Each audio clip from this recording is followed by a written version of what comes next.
Kenapa olahraga jalan kaki itu gue demen banget? Karena olahraga jalan kaki itu kita menggunakan lemak sebagai sumber energi utama. Karena kita tidak membuat detak jantung kita di atas dari 80% maksimum detak jantung. Sehingga kalau misalnya kita tinggi banget, kita bakalan memakai sumber energi bukan dari lemak, tapi dari gula atau glukosa. Apalagi kita mau kalori defisit lebih banyak lagi. Kita bisa menaikkan durasinya. Mau 2 jam juga nggak masalah tuh kita jalan kaki. Dan juga kalau misalnya lemak kita udah kebanyakan di perut, itu cocok banget dah buat kita-kita ya, olahraga jalan kaki ini. Yang kedua, olahraga jalan kaki ini low impact. Artinya apa, Bang? Artinya kita tidak membebani sendi-sendi kita, terutama di bagian lower body, itu terlalu tinggi. Jadi kita bisa melakukan sampai 2 jam gitu ya, sejam 2 jam setiap harinya, tapi kaki kita nggak pegel-pegel. Beda halnya kalau kita harus lari, ini selama 2 jam tuh tiap hari. Itu mah besokannya gua nggak bisa kerja Pak ya. Karena apa? Gue nggak bisa bangun dari kasur gue. Ya gue kesakitan di atas kasur. Nah yang ketiga nih, ini alasan yang paling gue demen ini.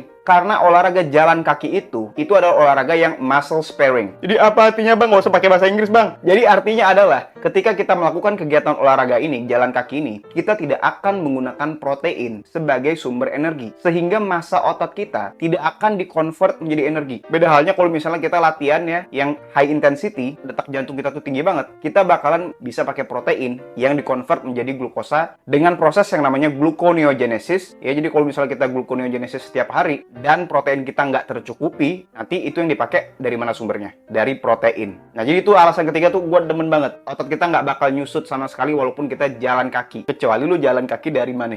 Dari Jakarta sampai Bandung. Tapi ingat juga ya, kalau misalnya kita ingin berprogres, bertransformasi kayak teman-teman kita ini yang dari 40% ke kadar lemak yang udah rata perutnya, bahkan selama 2 bulan nih dari bergelambir, six pack abs udah mulai kelihatan gitu ya, kita juga harus mengatur pola makan kita. Nah, saran dari gua, kita bisa ngelakuin kayak teman-teman kita yang tadi, kita bisa ngelakuin diet tinggi protein hewani dan kita makan sampai kenyang sampai puas, yaitu dengan diet karnivora. Nah, jadi